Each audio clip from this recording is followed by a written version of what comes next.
God, I wish this video was going to be funnier than it's going to be, but I have had a rough couple of days lately, so let's just talk some serious shit, kind of.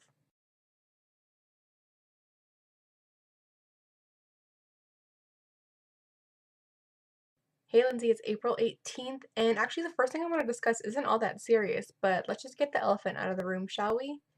Okay, so that green square back there is the color that every single person voted for, including you! And I loved it, but nobody voted for Sully's fur. What the hell?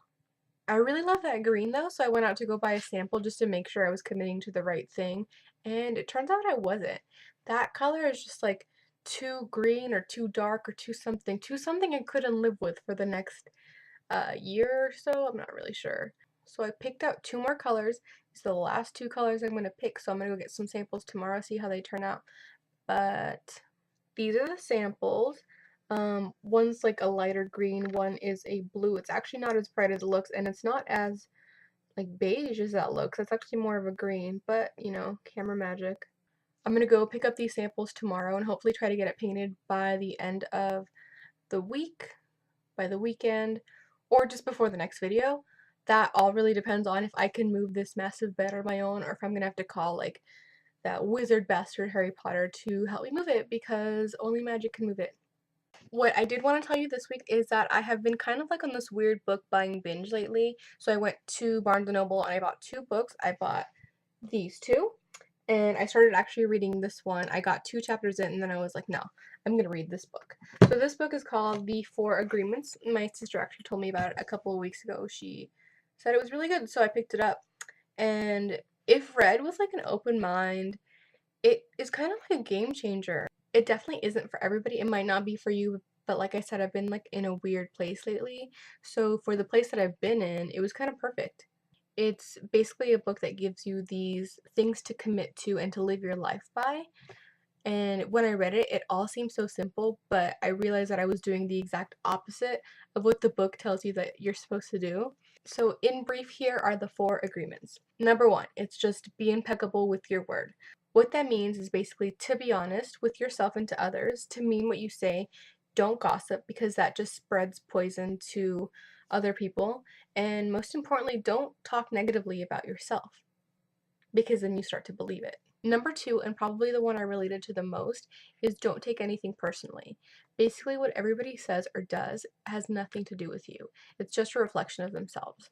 I kind of tried to explain this to Brittany last night, but I couldn't find the right words to explain it to her.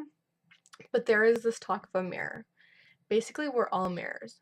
My sister has like this huge tattoo of a mirror right on her chest, and when she first tried to explain it to me, I was so confused. I didn't understand what the meaning of it was, but after reading this book, I totally got it.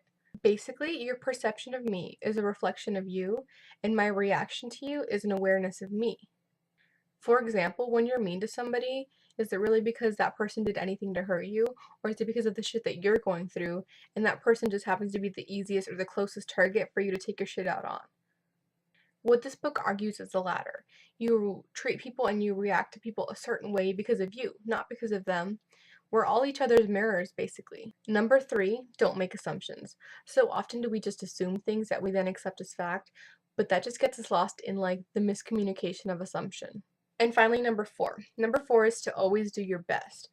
And your best changes all the time. So when you wake up in the morning full of energy, your best is going to be different from when you're dead tired at night. Regardless of what you're doing, just do your best. That's basically it. And the point of all of this is to say that I have been doing the exact opposite of what this book tells you to do. I really want to take the time to try to change things within myself, and then maybe I won't be in that same place that I'm in today. I want to just improve on myself, to be honest.